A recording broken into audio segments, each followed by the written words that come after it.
On the basis of Lee Chatelier's principle, explain how temperature and pressure can be adjusted to increase the yield of ammonia in following reactions. Okay, ये ammonia बन रहा है ना यहाँ पे इस reaction में, ये हेबर्स प्रोसेस होती है। ये एक एक्सोथर्मिक रिएक्शन है या एंडोथर्मिक है? डेल्टा एच नेगेटिव है तो ये एक्सोथर्मिक रिएक्शन है। तो ये बोल रहा है, अच्छा तो ये बोल रहा है कि कैसे एडजस्ट करें इनको ताकि इसकी यील्ड बढ़ा सके। प्रेशर और टेम्परेचर की टर्म में बताओगे आप? एक तो भाई देखो रिएक्टेंट ज्यादा ले लो। देखो ये इंडस्ट्री होती है, इंडस्ट्री में आप क्या क्या कंट्रोल कर सकते हो? आपको अमोनिया की प्रोडक्टिविटी बढ़ानी है, आप एक तो बोलोगे रिएक्टेंट ज्यादा ले लो, तो रिएक्टेंट ज्यादा लोगे तो रिएक्शन फॉरवर्ड ज्यादा जाएगी। तो रिएक्टेंट थोड़ी ना ज्यादा लेने हैं, वो तो जितने आएंगे उतने ही आएंगे, खर्चा ज्यादा हो जाएगा। ठीक है ना? तो एक तो ये होगा कि चलो ठीक है रिएक्टेंट। और क्या कर सकते हो? प्रेशर और टेम्परेचर भी तो कंट्रोल कर सकते हो। तो प्रेशर हाई करोगे तब रिएक्शन फॉरवर्ड जाएगी या प्रेशर लो करोगे तब रिएक्शन फॉरवर्ड जाएगी? बताओ। हाई करेंगे, क्योंकि मान लो ये सिस्टम इक्विलिब्रियम पे है, मैंने प्रेशर बढ़ा दिया। अगर मैंने प्रेशर बढ़ा दिया, सिस्टम क्या बोलेगा? प्रेशर कम करो। वो कम कैसे कर सकता है? फॉरवर्ड शिफ्ट करके, बैकवर्ड करके? फॉरवर्ड करके, क्योंकि फॉरवर्ड में नंबर ऑफ गैसियस मोल्स कम है, तो इसलिए हाई प्रेशर पे, है ना? तो हाई प्रेशर पे इसकी यील्ड ज्यादा है। फिर रिएक्शन एक्सोथर्मिक है। एक्सोथर्मिक रिएक्शन में क्या होता है? अगर आप टेम्परेचर कम करते हो तो रिएक्शन फॉरवर्ड जाती है ना? तो कैसे है देखो, यहाँ ली चैटल प्रिंसिपल से समझ सकते हैं। एक्सोथर्मिक का प्लस हीट है, अगर आपने टेम्परेचर कम करा है, सिस्टम बोलेगा टेम्परेचर बढ़ाओ, तो कैसे बढ़ सकता है? हीट रिलीज करके। और हीट रिलीज कहाँ हो रही है? फॉरवर्ड में। तो लो टेम्परेचर और हाई प्रेशर जो है वो इसके लिए सूटेबल कंडीशंस है। ठीक है ना? अब लो टेम्परेचर है, इसका मतलब ये नहीं कि टेम्परेचर 0 केल्विन कर दो। ठीक है, लो टेम्परेचर फेवरेबल है, लेकिन इतना भी कम नहीं करना कि रिएक्शन की एक्टिवेशन एनर्जी ही बाहर ना हो। कुछ ना मिनिमम देखो, N2 और S2 रिएक्ट कब करेंगे? जब कोलाइड करेंगे। पहले इनमें कोलिजन होगी ना, टकराएंगे आपस में, फिर अमोनिया बनेगा।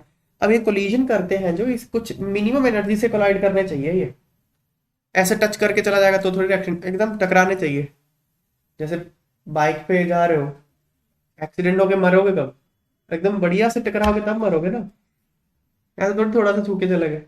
तो ये रिएक्ट करके प्रोडक्ट कब बनेंगे? जब अच्छे से टकराएंगे। इसको एक्टिवेशन एनर्जी कहते हैं, क्लास 12 में पढ़ेंगे हम। तो वो टेम्परेचर पे डिपेंड, मतलब एक्टिवेशन एनर्जी नहीं करती, टेम्परेचर पे डिपेंड। यहाँ मैं इस टेक्निकलिटी में जाना नहीं चाहता।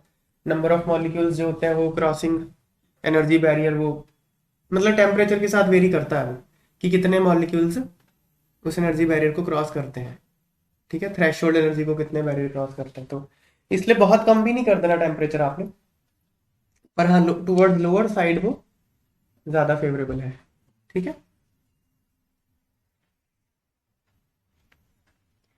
If temperature is decrease system, हाँ ये तो हो ही गया ना, लो टेम्परेचर। चलो दो बातें तो बता दी मैंने, हाई प्रेशर लो टेम्परेचर। अगला क्या? What will be effect of addition of argon to the above mixture at constant volume? अगर वॉल्यूम कांस्टेंट रखा है और आर्गन इंसर्ट कर दी, कोई फर्क पड़ेगा? कोई फर्क नहीं पड़ेगा। कांस्टेंट वॉल्यूम है, मतलब आपने क्लोज्ड वेसल ले रखा है, उसमें रिएक्शन हो रही है, उसमें आर्गन डाल दो, हीलियम डाल दो, उसने कुछ करना ही नहीं, इसका अफेक्ट ही नहीं करना है सिस्टम को। तो addition of inert gas at constant volume has no effect. तो इसका आंसर है नो इफेक्ट।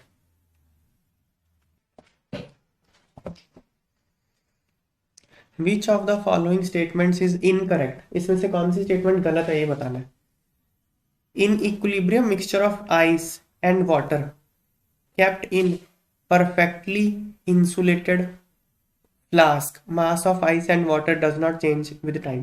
सही है बात है, परफेक्टली इंसुलेटेड है, मतलब हीट ना तो अंदर आ सकती है ना बाहर जा सकते हैं। इसमें वाटर भी और आइस भी है, तो दोनों इक्विलिब्रियम में है। तो जितना, तो क्या ये मास इनका चेंज होगा? Mass of, total mass of system तो चेंज नहीं होगा, मास ऑफ आइस भी सेम रहेगा, मास ऑफ वाटर भी सेम रहेगा। क्यों? इक्विलिब्रियम है भाई। इक्विलिब्रियम का मतलब क्या होता है कि जितना आइस बनेगा उतना ही आइस खत्म होगा, जितना वाटर बनेगा उतना ही वाटर खत्म हो जाएगा। फॉरवर्ड रिएक्शन का रेट बैकवर्ड के इक्वल है, तो ना तो मास ऑफ वाटर चेंज होगा ना मास ऑफ आइस चेंज होगा। सही है बात है।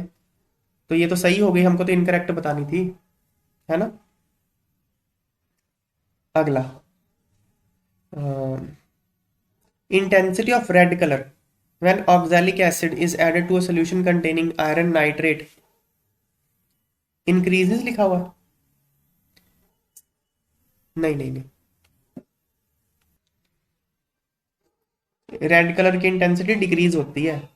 देखो क्या है, यहाँ रिएक्शन लिखी है, मैं आपको नीचे दिखाता हूँ।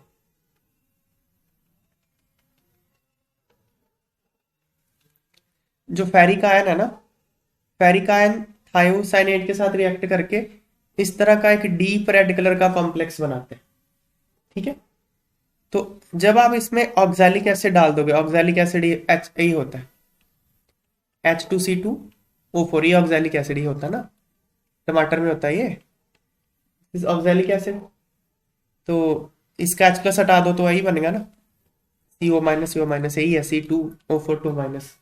तो ऑक्सैलिक एसिड को जब आपने इस सोल्यूशन में डाला ना, तो वो Fe3+ के साथ रिएक्ट करके इस तरह का एक कॉम्प्लेक्स बनाता है, ठीक है।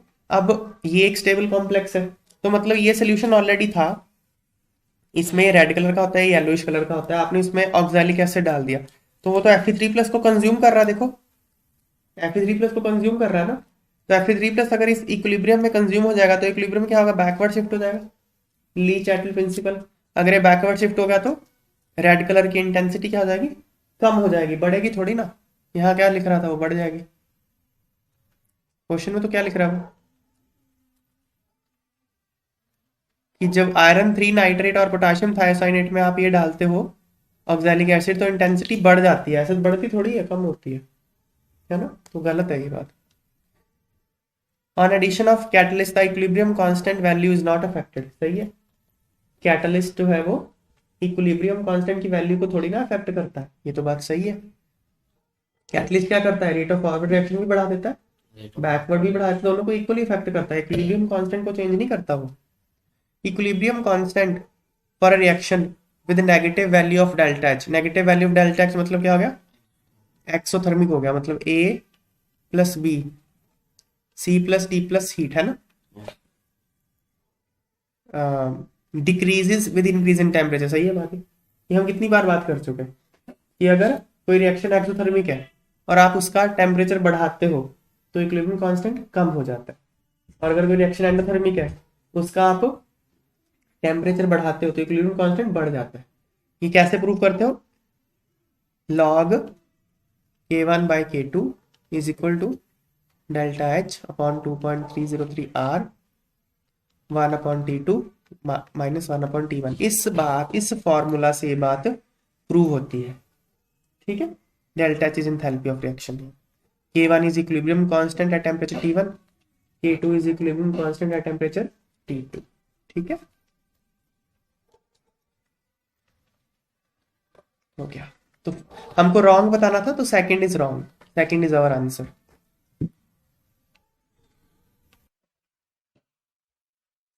For the reaction N2O4 to 2NO2, ये एक रिएक्शन है, इसके लिए Kp की वैल्यू कितनी है, 50 एट 400 केल्विन, 1700 एट 500 केल्विन।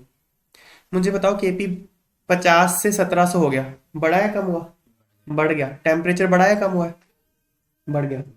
तो टेम्परेचर बढ़ाने से Kp बढ़ गया, मतलब रिएक्शन एंडोथर्मिक है या एक्सोथर्मिक है, एंडो। एंडोथर्मिक के लिए टेम्परेचर बढ़ाने से इक्विलिब्रियम कांस्टेंट बढ़ता है, तो रिएक्शन तो एंडोथर्मिक है, वन आ गया आंसर।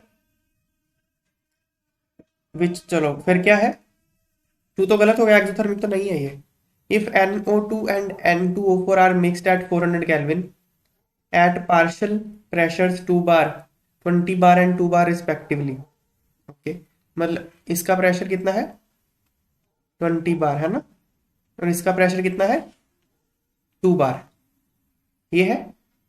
तो एक बार क्यूपी निकाल ले, क्यूपी कितना आ गया, प्रेशर ऑफ NO2 का square upon pressure of N2O4, इतना ही आएगा ना क्यूपी।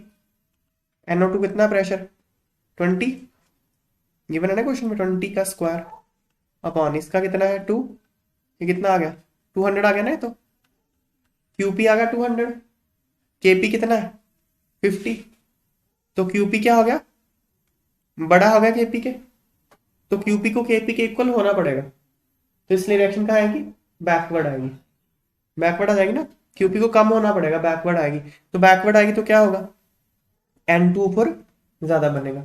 मतलब जब आपने 20 बार प्रेशर पे NO2 ले लिया और 2 बार प्रेशर पे N2O4 ले लिया, उस कंडीशन में रिएक्शन पीछे शिफ्ट होएगी और N2O4 बनेगा ज्यादा, है ना। तो मोर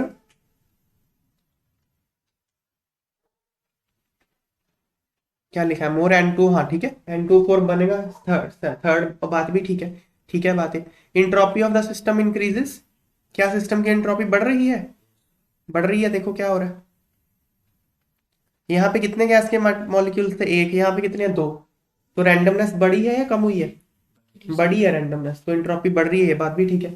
तो 1 2 एंड 2 रॉन्ग है, 1 3 एंड 4 करेक्ट आंसर्स आ गए।